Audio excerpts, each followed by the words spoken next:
Qualification de l'Atlético Madrid en quart de finale de Ligue des Champions au terme d'un match qui a tenu toutes ses promesses. Depuis le début, j'attendais personnellement ce match. J'en ai parlé à plusieurs reprises. C'est un vrai match de Coupe d'Europe qu'on a vu ce soir.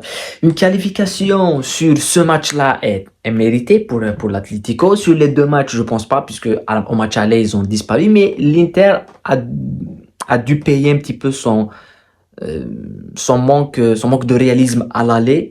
Et surtout, ils ont perdu le fil juste après le but. C'est-à-dire que tu marques un but et derrière tu encaisses directement l'égalisation.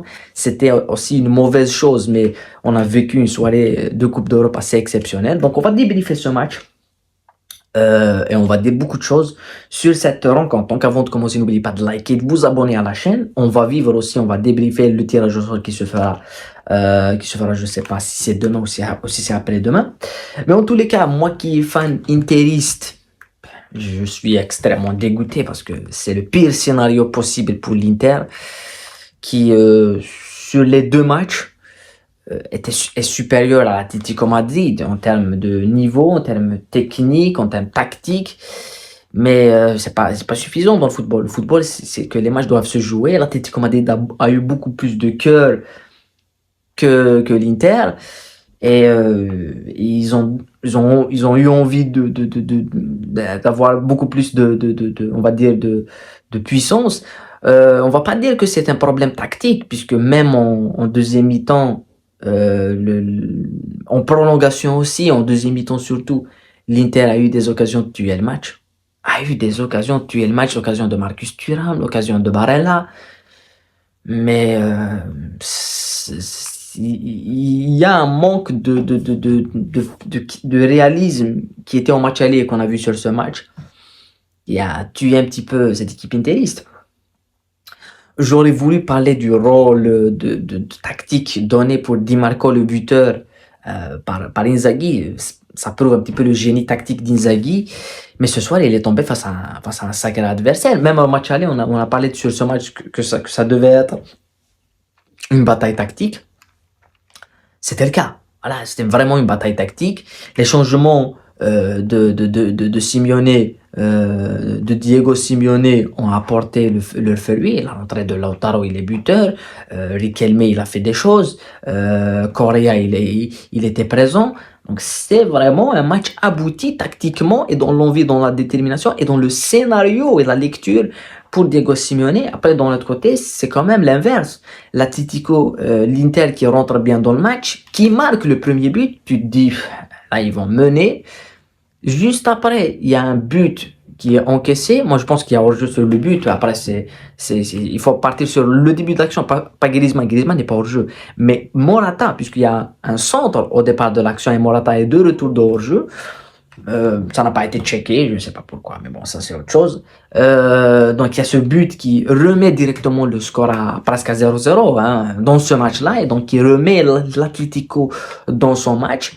Et après, on a eu une deuxième mi-temps où l'Atlético a dominé et l'Inter a essayé à un moment de tuer cette équipe madrilène avec le jeu de possession, mais d'un autre côté, garder le ballon, essayer de jouer et essayer de jouer en transition rapide. Un match catastrophique de Marcus Thuram, même s'il a beaucoup aidé dans les espaces, il a beaucoup aidé dans les combinaisons, il a beaucoup aidé, mais on l'attendait dans la finition et il n'était pas là. Et même, moi, ce qui me surprend sur ce match, c'est qu'à l'aller, le buteur, c'est Arnautovic. Et c'est là où tu vois un petit peu que c'est compliqué. Pourquoi Arnautovic ne joue pas ce soir? Pour moi, il a proposé beaucoup plus de choses que Marcus Thuram, même à l'aller. Il a raté des occasions, mais il a mis un but, il était là. Donc, moi, je m'attendais à voir Arnautovic ce soir faire sortir Marcus Thuram à la fin voilà, les 20 dernières minutes, et tu fais rentrer Arnautovic poste pour poste, de l'énergie, ça permettra à Lautaro de respirer. Non, Marcus Thuram a joué presque tout le match. La rentrée d'Alexis Sanchez, elle est tardive pour l'Inter. Dès qu'il est rentré, Alexis Sanchez, il a changé quand même il a ramené plus de vivacité, plus de vie à ce milieu de terrain interiste. Akancanoglu, il recule beaucoup. Donc Mkhitaryan, c'est un flop total ce soir, qui était un top magistral dans l'année est devenu un flop, que ce soit un joueur comme Dumfries qui est passé à côté, t'as Di Marco qui fait un match monstrueux, t'as Lautaro qui fait un bon match, t'as Akan Çalhanoğlu qui fait un très bon match, mais Barella qui fait un très bon match aussi, mais physiquement, ils ont pas tenu face à un Atlético qui avait du cœur, qui voulait aller chercher cette compétition. Et avant de parler, de dire que c'est un match pour moi, c'est le meilleur match de ces huitièmes de finale et de très très loin. Il n'y a pas un match qui est équivalent à ça. Oui, j'entends des gens vont me dire Arsenal, Porto. Pff, non. Non, non, non, non, il n'y a pas d'équivalent. Il n'y a pas d'équivalent. Non, Arsenal, là, les face à Porto, c'était un match ennuyeux. Jusqu'à la dernière minute, le but. Au retour, Arsenal a dominé, a égalisé, on va perdre. Mais là, t'as un match tactiquement de haut niveau et t'as l'Atlético Madrid. L'Atlético Madrid, c'est une équipe qui, je pense, est l'équipe la plus sous-cotée d'Europe. L'une des équipes les plus sous-cotées. C'est-à-dire qu'on la voit toujours comme un petit club. On dit oui, l'Atlético, ils vont défendre, c'est une équipe qui va défendre à 10. Ça n'a jamais existé ça, l'Atlético. Ça a existé sur certains matchs, comme face au Barça de Enrique, c'était impossible de jouer et d'ouvrir le jeu comme ils le font face au Barça, face à la Mécène. Ça n'a jamais été une solution face à la BBC, par exemple, du Real de Madrid. Et ça n'a pas été une solution face au Bayern de Pep. Sur ces matchs-là, il fallait défendre, c'est vrai. Mais c'est une équipe qui joue un football de très très haut niveau, qui est l'équipe qui a éliminé le Real Madrid en Coupe cette saison en termes d'un match stratosphérique. C'est l'équipe qui a mis 3 buts, qui est peut-être l'une des seules équipes à avoir battu le Real Madrid cette saison en Liga. Et c'est difficile de battre le Real Madrid cette saison en Liga. Ils l'ont fait 3-1, en les dominant sur toutes les facettes du jeu. Et on a l'impression, et ils éliminent le champion d'Italie, qui sera champion d'Italie cette saison. Et avec 16 points d'avance, ils ont une marge. Voilà, sur ce match, pour moi, c'était pas le favori qui se qualifie. Parce que le favori, c'était l'Inter. Et pour moi, c'est le finaliste de la Champions League, l'Inter. Donc, moi, je vois que, de toute façon, pourquoi je dis que c'est le meilleur match? De toute façon, les deux équipes, peu importe qui se qualifie, si c'est l'Inter, si c'est l'Atlético, c'est difficile de les éliminer, ces équipes-là. Surtout ces équipes-là, ces deux équipes-là. Elles sont très, très compliquées. Mais beaucoup plus l'Atlético Madrid. Maintenant, jouer le match retour chez toi, ça ne serait pas toujours le cas. Donc, il faut aller faire des trucs. Mais l'Atlético a cette expérience-là, a ce vécu-là. Donc, c'est une équipe que, comme on l'a vu face à City, par exemple, City a eu beaucoup de mal face à cette équipe d'Atlético Madrid. Beaucoup, beaucoup de mal à les éliminer. On se rappelle tous de ce match-là, au match retour. Donc, au le Real, cette saison, on a vu combien de difficultés ils ont eu face à l'Atlético. Donc, celui qui tombe face à cette équipe d'Atlético va souffrir. Je ne dis pas que l'Atlético va gagner la Champions League. Je pense pas. Je pense pas qu'ils vont gagner la Ligue des Champions. S'ils tombent face au Real, de toute façon, c'est le Real qui va la gagner. S'ils tombent face au Real, ben oui.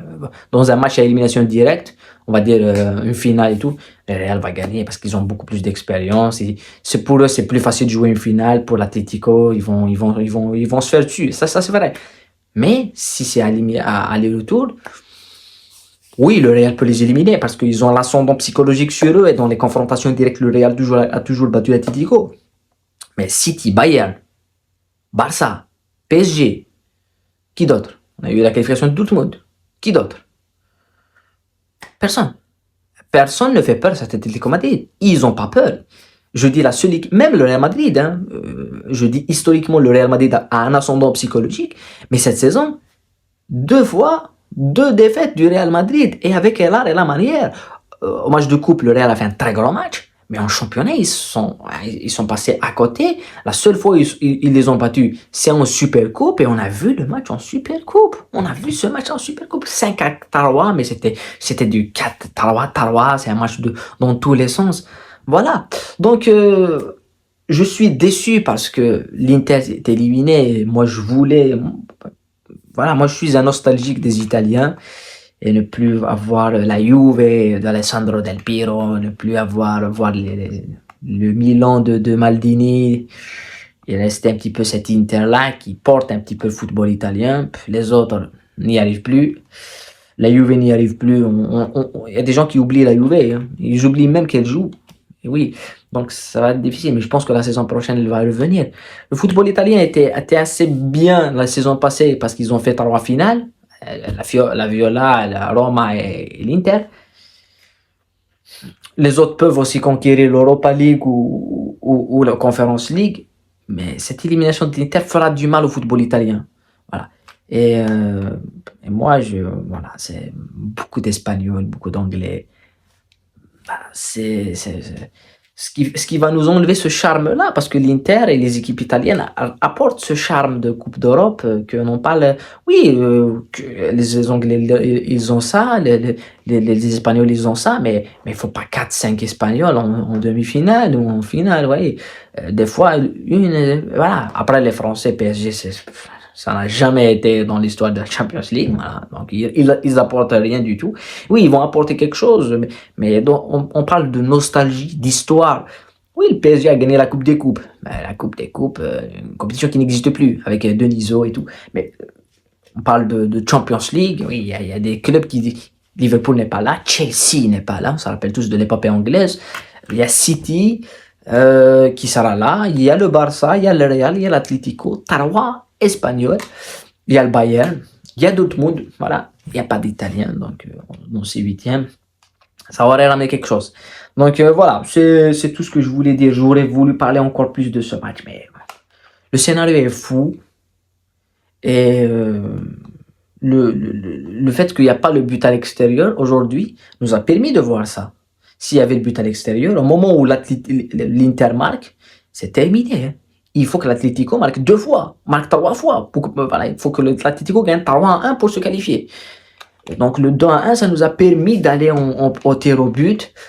Est-ce que c'est pas beaucoup plus cruel de perdre au tir au but que de perdre par le but à l'extérieur? Pour le perdant, c'est cruel, c'est cruel. Mais après, il faut souligner, voilà, il faut souligner Oblak. Oblak, il a fait peur à tout le monde. Il a fait peur vraiment à tout le monde. Lautaro, qui est spécialiste des tirs au but, il la met là où il peut pas la mettre. Ça là, voilà. Donc ça arrive même au meilleur. En Coupe du Monde, il avait pas ce stress-là. Il a marqué face aux Pays-Bas. Là, mais après, le match, je pense que psychologiquement, Atletico l'a gagné. Sommer a fait ce qu'il a fait. Il a arrêté beaucoup d'occasions. Il a même arrêté un péno. Le péno qui remettait les pendules à l'heure. Et derrière, t'as Klassen. Il savait pas quoi faire. Il regardait, il était perturbé. Il regardait Oblak. Il se dit, mais il prend tous les buts. Il a 3 mètres, ce mec. Et le stade complet est en train de siffler. Il a aucune expérience en Champions League. Moi, j'aurais préféré que Lautaro prenne en premier. Voilà. Après, Çalhanoğlu, lui, il n'y a rien qui... Pour moi, je vais finir avec ça parce que Hakan a dit quelque chose. Il a dit que je suis l'un des meilleurs milieux de terrain d'Europe, dans les top 5. Ça a fait un petit peu rire certains. Oui. Pour moi, Çalhanoğlu est l'un des meilleurs milieux de terrain d'Europe et de loin. Il est dans le top 5. Il est avec les De Bruyne et tout. Ce qu'il fait dans cette équipe interiste au milieu de terrain, et ce soir, c'est le seul qui porte ce milieu de terrain. Barella, oui, mais dans la durée du match, la capacité à tenir, la capacité à revenir, à décrocher, à jouer et à être propre techniquement et être à la finition et avoir la lucidité d'aller tirer le péno et le tirer d'une facilité. Voilà. Personne, tu sens que s'il tire 20 pénaux, il va les marquer tous les 20. Donc, pour moi, il mérite de la reconnaissance, ce joueur-là. Vraiment, il mérite de la reconnaissance. C'est l'un des meilleurs milieux de terrain d'Europe actuellement. Oui. Il n'y a aucun doute. Il n'y a aucun doute là-dessus. Voilà. Bravo aux Madrilènes de l'Atlético. On va voir le tirage au sort. De toute façon, on aura des affiches extrêmement belles. Et gare à celui qui tombera sur l'Atlético. Aller-retour, ça serait extrêmement intéressant. Prenez soin de vous, la paix sur vous et à très bientôt.